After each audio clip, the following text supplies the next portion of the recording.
우리가 항상 힘을 들여 지키는 것들이 있습니다.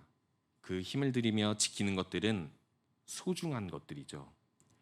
우리가 최근 1년 동안 혹은 최근 우리의 삶에서 계속해서 우리가 지켜야만 하는 것들, 그 소중하게 여기는 것들이 무엇이 있었는지 한번 돌아보시기 바랍니다.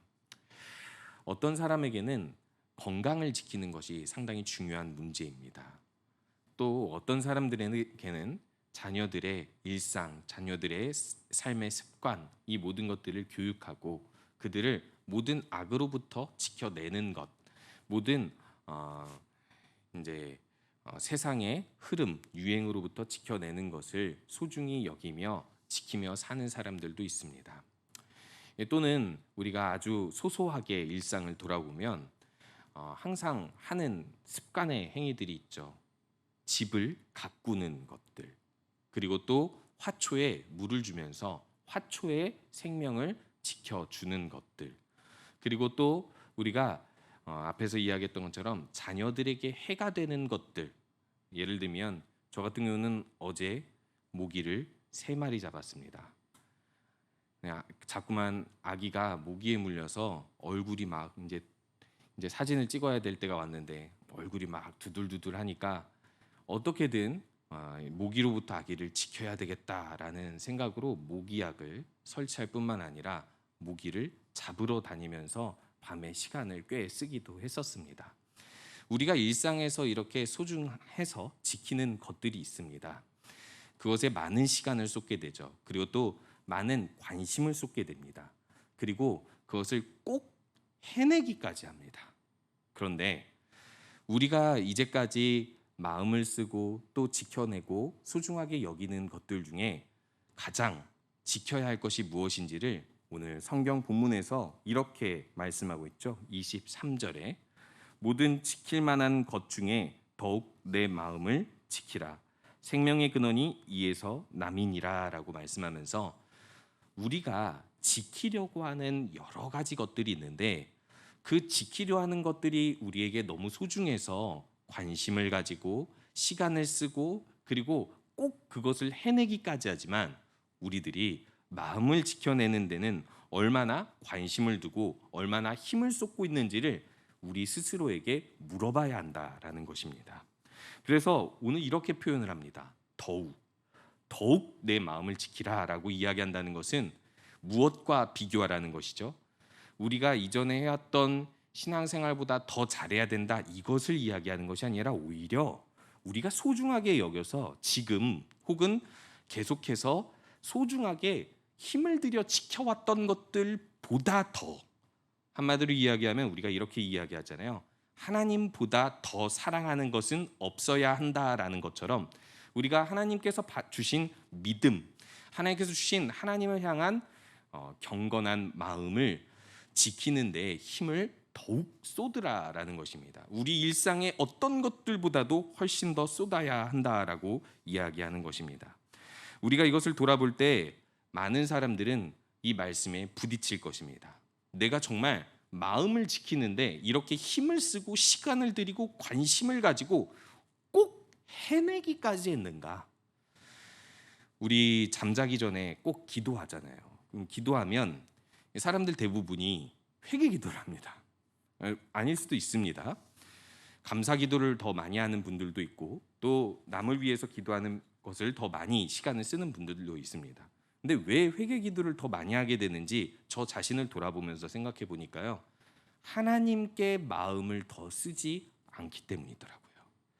하나님께서 주신 경건한 마음들이 지식들로도 많고 그리고 열정으로도 많은데 잊고 살거나 식어버렸기 때문에 사실상 내가 다른 것에 관심을 쏟고 다른 것에 시간과 에너지를 쏟는 것들이 너무나 많아서 심지어 그것이 교회의 일이라 할지라도 거기에 하나님을 향한 마음을 진실하게 가득 담지 않을 때가 너무나 많기 때문에 오늘도 나는 형식적으로 신앙생활을 했구나. 오늘도 나는 하나님의 일을 한다고 명목적으로는 그렇지만은 사실상 나를 위해 일했구나. 우리들이 이렇게 돌아보게 되면서 내가 하나님을 향한 그 마음, 온전히 지켜내지 못했음을 보게 될 것입니다. 그런데 그때 우리가 알게 되는 것이 있습니다. 왜 나는 이것을 지켜내지 못했을까? 첫 번째로 우리들이 잘 지켜내지 못하는 이유가 있습니다. 그것은 바로 우리 눈앞에 보이는 당장의 필요기 때문입니다. 당장에 우리에게 긴급한 일이 생기게 되면, 긴급해 보이는 일들이 생기게 되면 우리가 마음을 지키는 것을 우선하기보다는 일단 그것부터 하게 되어 있습니다.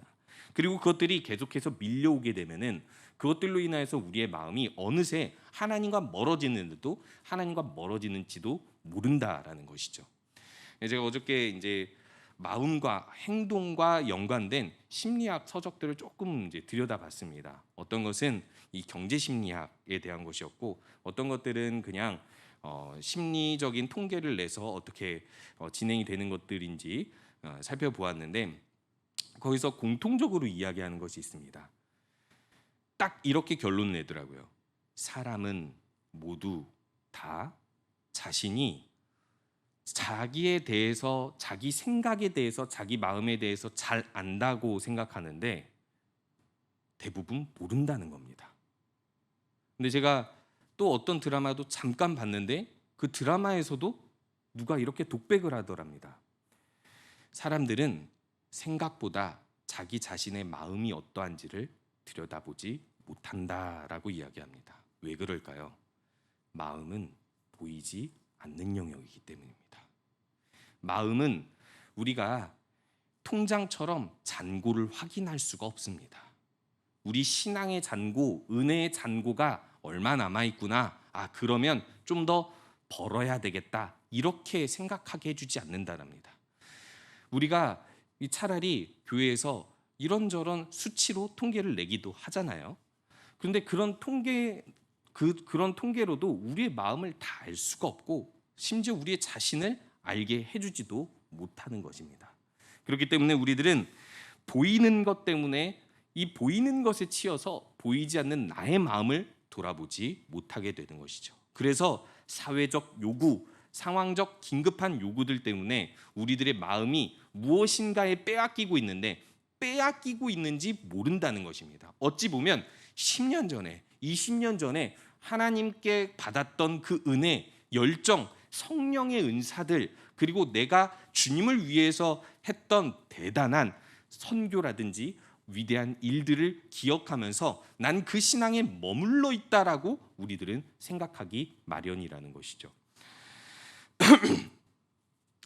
얼마 전에 저는 이제 이 군대를 다룬 드라마를 보게 되면서 내가 군대에서 어떤 모습이었을까를 생각해 보면서 이렇게 그 군대에서 후임들이 편지 써준 것들을 보았습니다. 저희 군대에서는 후임들 모두가 이 제대하는 모든 병장들에게 편지를 써주거든요. 그러면 이제 그 편지를 통해서 자신을 볼 수 있습니다. 진짜 욕도 씁니다. 근데 제가 거기서 공통된 것들을 하나 보게 되었는데, 그것이 무엇이냐면 고성욱 병장님을 통하여서 믿음의 중요성과 하나님이 누군지를 알게 되었다라는 글귀를 보게 됐어요. 근데 제가 얼마 전에 무엇을 했냐면 전폭 임상 훈련을 했거든요. 전폭 임상 훈련을 하면서도 맞아, 내가 요즘 코로나라고 해서 전도를 많이 못했구나, 전도에 대한 관심이 많이 떨어졌구나, 이것을 인지하기는 했는데 사실상 이 전폭 임상 훈련에서보다 이 편지를 통해서 더 많이 인지하게 됐습니다. 내가 처음 신학교 갈 때, 처음 하나님의 이런 어떤 일들을 맡아 하기로 했을 때 나의 복음에 대한 열정은 이러했구나. 그럼 왜 나는 이만큼에 미치지 못하는 것일까? 왜 어느새 나는 이렇게 빼앗겼을까라고 돌이켜 보니까 갑자기 청년부 때 목사님이 하신 말씀이 장난처럼 농담으로 하신 말씀이었는데 이렇게 이야기하더라고요. 상당히 솔직한 분이셨습니다. 모든 교역자들이 초심을 잃어버리는데 신학교에서 초심을 잃어버리지 않는 법을 안 가르쳐 준대요.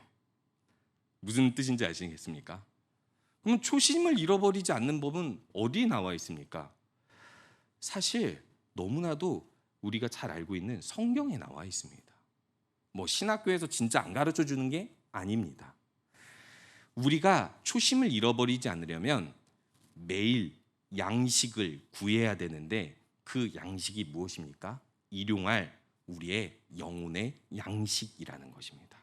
그래서 오늘은 이 마음을 힘써 지키기 위해서 우리가 모든 지킬 만한 것들보다 더 소중히 마음을 지키고 있는지를 돌아보게 하고, 그리고 나서 이 마음이 도대체 무엇이며 이 마음을 왜 지켜야 하며 어떻게 지켜야 하는지를 말씀을 통해서 더 살펴보려고 합니다.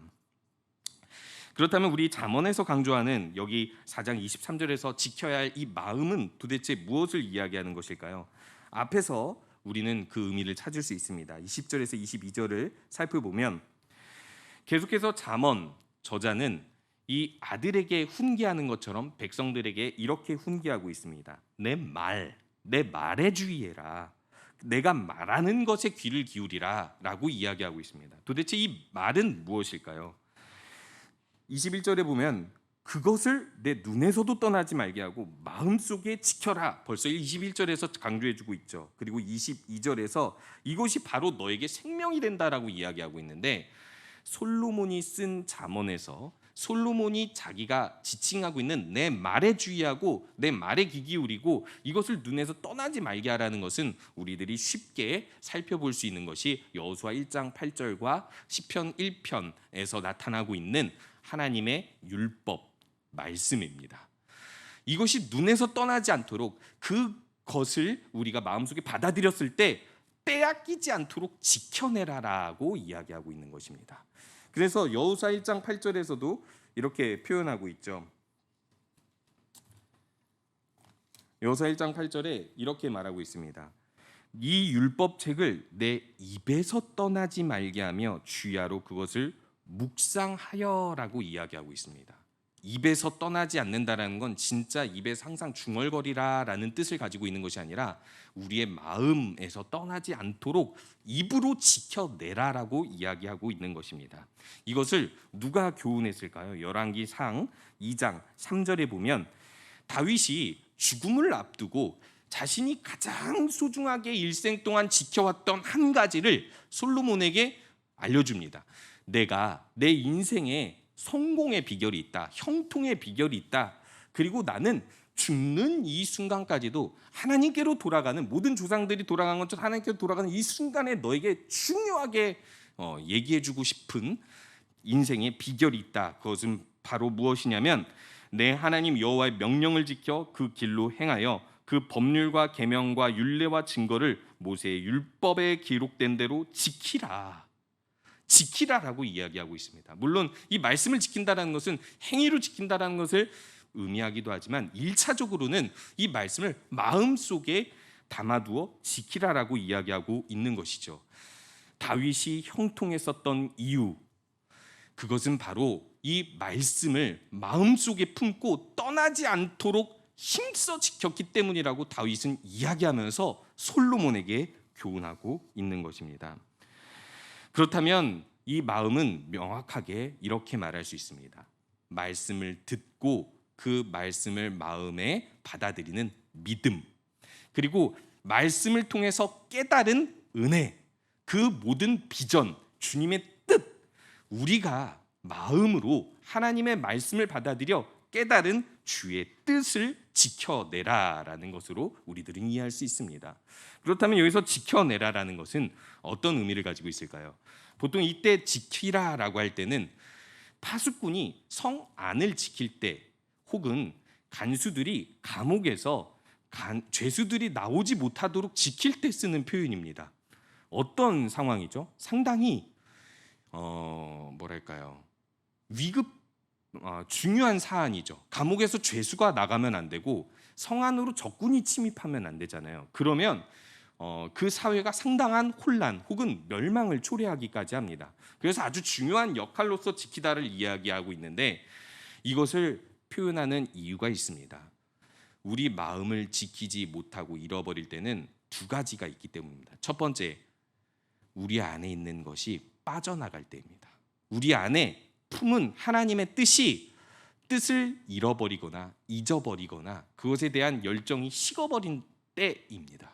또 두 번째로는 적군의 침입, 즉 이 세상의 모든 사고와 이 세상의 모든 욕망들, 외부의 모든 침입으로 인하여서 우리의 마음이 흐트러지는 것을 이야기하고 있는 것입니다. 그렇기 때문에 그것으로부터 지키는데 우리가 앞에서 제가 이야기했던 대로 우리가 소중하게 생각해서 지키는 그 수고보다도 이 마음을 지키는데 더욱 힘쓰라고 이야기하고 있는 것입니다. 그렇다면 마음을 지켜야 할 가장 큰 이유는 무엇일까요? 23절에 생명의 근원이 이에서 남이기 때문이다라고 이야기하고 있습니다. 여기서 생명의 근원 할 때 근원은 샘입니다. 이 고대 근동 지방에서 제일 중요한 건 샘이었죠. 물. 땅을 파서 물이 솟아나는데 그 물이 끊임없이 솟아나는 샘물일 때 그것은 그들의 생존의 모든 것을 보장해 줍니다. 그래서 그 우물을 파고 그 우물 곁에서 생활의 터전을 발전시키죠. 그렇기 때문에 생명과 공급의 근원으로 샘을 이렇게 비유로 표현하는 경우가 많았습니다. 그런데 이 생명의 근원이 마음에서 난다라고 한다면 하나님께서 우리의 영혼의 생명을 지키실 때 우리 자신의 마음, 즉 인간의 노력과 힘, 의지에서 나오는 것이구나, 이것을 말하는 것이 아닙니다. 앞에서 우리가 이야기했던 것처럼 하나님의 말씀을 받아들일 때 우리 안에는 믿음이 생기고 깨달음이 생기는데 이것을 누가 하십니까? 성령님이 하십니다. 예수님이 말씀하신 대로 이 성령님은 어디서 오고 어디서 가는지 모르는데 우리를 다시 태어나게 하거든요. 다시 태어나게 할 뿐만 아니라 요한복음 16장에서 이야기하는 대로 그리스도를 생각나게 하고 그리스도를 높이게 하고, 심지어 우리가 갈라디아서를 살펴보았던 것처럼 성령의 열매를 맺는 삶을 만들어가게 하는 것이 우리 안에서 비밀스럽게 역사하시는 성령의 힘이라는 것입니다. 무엇을 지키라는 것이냐면 성령이 우리 안에 역사한 것, 그리고 역사하시도록 우리의 마음이 힘써 그 하나님의 역사를 받아들이고 지켜내라는 것을 이야기하고 있는 것입니다. 한마디로 이야기해서 말씀을 들었을 때 깨달은 것을 잃어버리지 않도록 지키려는 우리의 마음, 의지, 그 의지를 뒷받침하는 성령이 우리 안에 항상 충만하게 거하도록 힘쓰라는 것입니다. 그래서 바울의 서신에서 바울은 계속해서 성령의 충만함을 요구하면서 이 성령의 충만함이 결국 열매로 이어지고, 이 열매로 이어지는 것은 말씀을 행함, 그리스도를 닮는 모습을 통해서 이루어진다는 것을 이야기하고 있는 것입니다. 실제로 이 생명의 샘이 되는 이 마음, 하나님께서 주신 말씀을 지키고자 하는 이 마음을 지키지 못한 대표적인 사람이 있습니다. 바로 아담입니다. 하나님께서 생명을 주실 뿐만 아니라 아담에게 이 모든 세상을 다스릴 수 있는 하나님의 형상과, 그리고 하나님께서 이 모든 복들을 심히 보시기에 좋으시도록 주셨는데도 불구하고 아담은 하나님 말씀을 단 하나, 선악과를 따먹지 말라는 그 말씀을 어기기까지 하였죠. 무엇을 잃어버렸기 때문입니까? 하나님께서 주신 생명의 말씀, 그 말씀을 지키고 살고자 하는 그 마음을 지키지 못했기 때문인 것입니다. 하와도 지키지 못했고 아담도 지키지 못했고, 그것으로 인하여서 이 세상에 죄가 들어오게 된 것이죠. 그렇기 때문에 이 모세의 율법을 통해서 계속해서 성경이 강조하는 것이 있습니다. 아담의 예처럼 하나님의 말씀을 들었을 때 그 들은 것을 잃어버리지 말라는 것입니다. 그렇다면 또 대표적으로 이 말씀을 마음에 지키지 못해서 멸망하게 된 사람들이 어디에서 나타나고 있죠? 히브리서 4장 2절에서 나타나고 있습니다. 그것은 무엇입니까? 그들은 애굽에서 하나님의 기적을 경험했습니다. 어떻게 보면 우리보다 더 많이 경험했다고도 볼 수 있겠죠. 그리고 어떻게 보면 이 모세를 통해서 나타난 이 애굽의 기적들, 10가지 재앙들은 이 성경의 역사에서 흔히 살펴보기 힘든 기적들입니다. 하나님만이 애굽이나 온 땅의 왕이라는 것을 분명히 보여주시는 기적이었기 때문이죠. 심지어 이들은 홍해 앞에서 하나님의 기적을 지켜보고 나서 무엇을 하게 됩니까? 하나님을 이 이스라엘 전체가 하나님을 온전히 찬양하게 됩니다.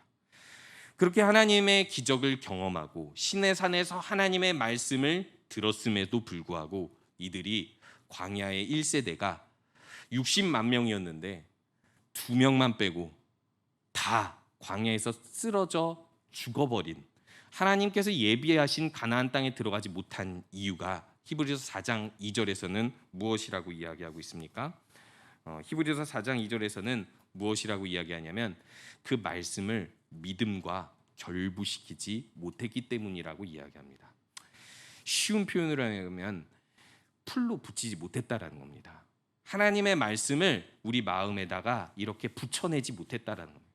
어떻게든 떨어질 것 같으면 또 붙이고 떨어질 것 같으면 또 붙여야 되는데, 아니면 한 번 받아들일 때, 한 번 붙일 때 절대 떨어지지 않도록 마음을 지키고자 하는 마음으로 딱 붙여내야 되는데 그런 믿음이 없었다라고 이야기하고 있는 것입니다. 우리가 지켜야 할 마음이 바로 이것입니다. 이런 믿음입니다. 어떤 상황에서도 타락하지 않고 흔들리지 않고 우리가 주일 말씀 때 들었던 세상 끝날까지 우리가 지켜야 할 하나님의 사명을 잊지 않도록 마음속에 지키는 것, 그것이 바로 우리가 지켜야 할 마음인 것이고 생명의 근원이 되는 것이기 때문입니다. 그렇다면 우리들은 이 마음을 어떻게 지킬 수 있을까요? 어떻게 지키는지 이 크게 두 가지로 표현할 수 있습니다. 첫 번째는 채워내는 것입니다. 끊임없이 채워내는 것인데, 이 채움에 대해서 이렇게 표현하고 있죠. 20절에서부터 귀를 기울이라, 21절에서 내 눈에서 떠나게 하지 말며라고 이야기하고, 25절에서 보면 또 역시 눈이 등장하고 있습니다. 내 눈은 바로 보며 내 눈꺼풀은 내 앞을 곧게 살펴라고 이야기하고 있는데, 왜 눈과 귀를 언급하고 있을까요? 나중에 우리가 살펴볼 것은 또 입과 발도 있거든요. 신체적 조건 중에서 눈과 귀가 하는 역할이 주로 무엇에 있습니까? 컴퓨터로 이야기한다면 입력입니다. 입력. 눈으로 표현할 수는 있죠. 이렇게 제가 이렇게 눈으로 얘기하면서 성도님께서 알아들으실 수도 있는데, 보통 눈이 하는 역할은 입력이죠. 내가 무엇을 인식한다, 내가 무엇을 봄으로, 내가 무엇에 관심을 가지고 그것을 더 보고 또 눈으로 기억하고. 귀가 하는 역할도 무엇입니까? 귀로 말할 수 있습니까? 이렇게 아무것도 표현할 수 없습니다. 귀는 듣는 것, 우리 마음속, 우리 머릿속에 채워내는 이 음성. 눈과 귀의 역할이 입력의 역할만 담당하고 있는데, 이걸 통해서 비유하고 있는 것이 무엇이냐면 항상 하나님의 말씀을 입력하라는 겁니다. 눈에서 떠나지 말게 하며라고 이야기하는 것을 여호수아 1장과 시편 1편에서 주야로 묵상하는 것이라고 표현하고 있습니다. 물론 거기서는 입으로 표현하지만은 이 히브리인들이 입으로 중얼거리며 묵상하는 것에서 온 것이라고 우리가 살펴볼 때, 기록된 것을 눈으로 보고, 그리고 또 우리가 귀로 항상 하나님의 말씀을 듣는데 힘쓰는데 어느 정도로 힘써야 되냐면, 화초에 물 주는 것보다 더, 모기향을 피우고 모기를 모기채로 잡는 그 시간과 에너지보다 더, 자녀들에게 밥을 차려주고, 그리고 우리가 통장의 잔고를 채우기 위해서, 우리가 가진 소유들을 지키기 위해서 쓰는, 우리가 검색하는 모든 정보를 검색하는 모든 에너지, 그리고 우리 모든 관심, 이 모든 것보다도 더 해야 된다라는 것입니다. 우리가 코로나 시대에 혹여라도 조금이라도 신앙이 연약해지거나 혹은 하나님과 멀어진 성도가 있다면, 혹시 우리 자신이 그러하다면 우리들은 이 눈과 귀에 하나님 말씀, 마음을 지켜내는 역할을 제대로 해내지 못했기 때문이라고 분명하게 말씀드릴 수 있습니다. 왜일까요? 교회에 자주 오지 못하니까요. 물론 자주 오지 못하는 것은 아니죠. 마음만 먹으면 올 수 있죠. 근데 예전처럼 함께 모여서 말씀을 함께 읽고 함께 기도하고 함께 듣고 함께 나누고 함께 식사하고 이런 일상들이 뒤집어진 상황에서 우리가 여전히 지켜내야 할 것은 무엇일까요? 딱 하나입니다. 방법만 바꾸면, 우리가 마음을 지키는 방식만 바꾸면 능히 해낼 수 있습니다. 제가 젊잖아요. 젊은데 생각보다 이렇게 좀 현대적 기능이나 기계 이런 거 좀 상당히 느립니다. 이 방금도 목자 모임에서 이렇게 얘기를 나누는데 저는 줌과 라인만 생각하고 있었는데 어떤 목자분이 카카오톡, 페이스톡으로 그룹톡을 할 수 있다고 하더라고요. 그래서 보이스톡으로만 그룹 채팅이 가능한데? 라고 생각하고 봤더니 어느새 그 기능이 생긴 거예요. 그러면서 제가 무슨 생각을 했냐면 방법을 찾는 사람들은 이렇게 빠르구나라는 생각을 했습니다. 하나님께서 우리에게 마음을 지키라고 했을 때 물론 어떤 방법으로 하라고 이야기하는 것은 시대마다 다 다를 것입니다. 그런데 오늘 말씀에서는 이렇게 이야기하고 있습니다. 눈과 귀에서 떠나지 않고 입력이 되게 하라고 이야기하고 있는데 이것을 시대가 바뀌면 어떻게 해야 되겠습니까? 시대가 다시 올 때까지, 지나갈 때까지 기다려야 되겠습니까? 아니면 우리가 방식을 바꾸면 되겠습니까? 방식만 바꿔서 우리가 눈과 귀로 더욱더 마음을 지킬 수 있는 방법들을 찾으면 우리들은 더욱 마음을 지켜낼 수 있습니다. 그 방법들을 찾아낼 수 있습니다. 그것은 사실 요즘 현대시대에 어찌 보면 더 많이 찾을 수 있는 것들일 것입니다. 마지막으로 이제 행위로 이 마음을 지킬 것을 이렇게 강조하고 있는데요. 입과 발이라는 표현을 통해서 강조해주고 있습니다. 24절에 보니까 구부러진 말을 내 입에서 버리고 삐뚤어진 말을 내 입술에서 멀리하라 라고 이야기하고 있고 26절에서는 내 발이 행할 길을 평탄하게 하면 내 모든 길을 든든히 하는데 좌로나 우로나 치우치지 말고 내 발을 악에서 떠나게 하라 라고 이야기하고 있습니다. 발과 입의 역할이 무슨 역할이냐면 행위, 적극적인 행함에 있습니다. 입은 보통 어느 때 쓰죠? 여러 가지 쓰임이 있지만 여기서 구부러진 말, 삐뚤어진 말을 하지 말라고 하는 이유는 한마디로 이야기해서 사악한 계획, 사악한 평가를 입에서 내어서 그것으로 인해서 악 영향을 끼치지 않도록 하라라는 것입니다. 사람들의 모든 계획이 어디서 나옵니까? 입에서 나옵니다. 그러면 선한 계획도 입에서 나오지만 뭣도 입에서 나온다는 거죠? 악한 계획도 입에서 나옵니다. 제가 아까 이야기했지만 만약에 우리가 마음을 지키지 않고 말을 하면 그 말에서 선한 계획이 나올까요? 악한 계획이 나올까요? 악한 계획이 나옵니다. 그렇기 때문에 마음을 먼저 지키고 이 마음을 지키는 것을 입을 통제하고 절제함으로 인하여서 우리의 계획을 통제하고 절제함으로 인하여서 지켜내라라고 이야기하고 있는 것입니다. 여기서 말하는 악은요, 혹여나 오해 없으시기 바랍니다. 우리가 생각하는 범죄만을 이야기하지 않습니다. 하나님을 떠나는 계획도 포함합니다. 무슨 예배를 꼭 교회 가서 드려야 돼. 또 목장 모임 꼭 할 필요가 뭐가 있어. 우리들은 쉽게 말할 수 있습니다. 어떻게 보면 그 사람의 진실된 생각일 수도 있고 말할 자유가 있죠. 그런데 정말 하나님의 말씀을 마음속에서 지키는 사람들의 입에서 나오지 말아야 할 말이 있습니다. 그것을 조심하라는 것입니다. 하나님을 떠나게 하는 말들, 누군가가 어려움을 당했을 때, 누군가가 무슨 고민을 할 때 기도 먼저 하자라는 말이 나오는지, 아니면 야 빨리 그 사람 찾아가 봐, 야 빨리 인터넷 검색해봐가 나오는지, 우리들이 한번 우리 입에서 나오는 계획이 선한지 악한지를 돌아봄으로 인하여서 마음을 지키라고 이야기하고 있습니다. 우리가 절대 오해하지 말아야 할 것이 있습니다. 마음만 지키고 행위는 막 해도 된다라고 성경은 이야기하지 않습니다. 마음을 지키는 건 무엇으로 나타나냐면 행함을 절제함으로 나타납니다. 그렇다면 이 발은 무엇을 이야기할까요? 발이 하는 역할이 보통 장소의 이동이죠. 장소의 이동이라는 것은 내가 사는 삶을 바꾼다라는 것입니다.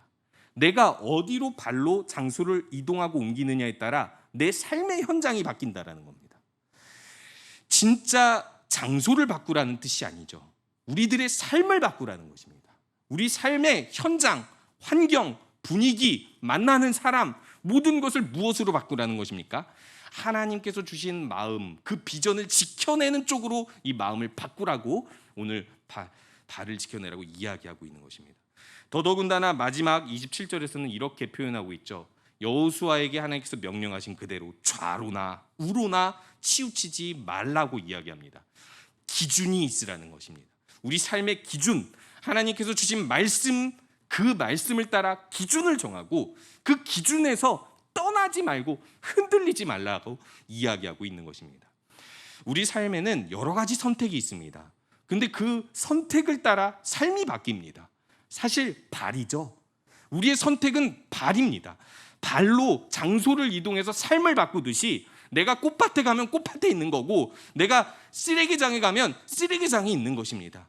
내 발로 어디를 가느냐에 따라 내 삶이 바뀌는데 하나님께서는 좌로나 우로나 치우치지 말아서 삶의 기준이 하나님 말씀 안에 그 하나님께서 주신 마음, 그 비전, 그 뜻 안에 있어서 절대 악을 행하지 않는 삶, 선을 행하는 삶, 주님께서 주신 그 비전과 뜻의 열매를 맺는 삶을 살라고 우리에게 명령하고 있는 것입니다. 말씀을 맺도록 하겠습니다.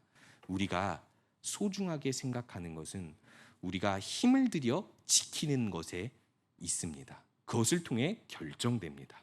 우리의 눈과 귀, 입과 발, 모든 신체적 행위와 우리의 모든 생각이 어디에 힘을 들이고 있는지를 살펴보면서 더욱 이 어려운 시기에 마음을 힘써 지켜 이 시기가 지나갈 때 승리하는 삶을 살았다고 함께 찬양하는 우리 모든 성도님 되시기 바랍니다.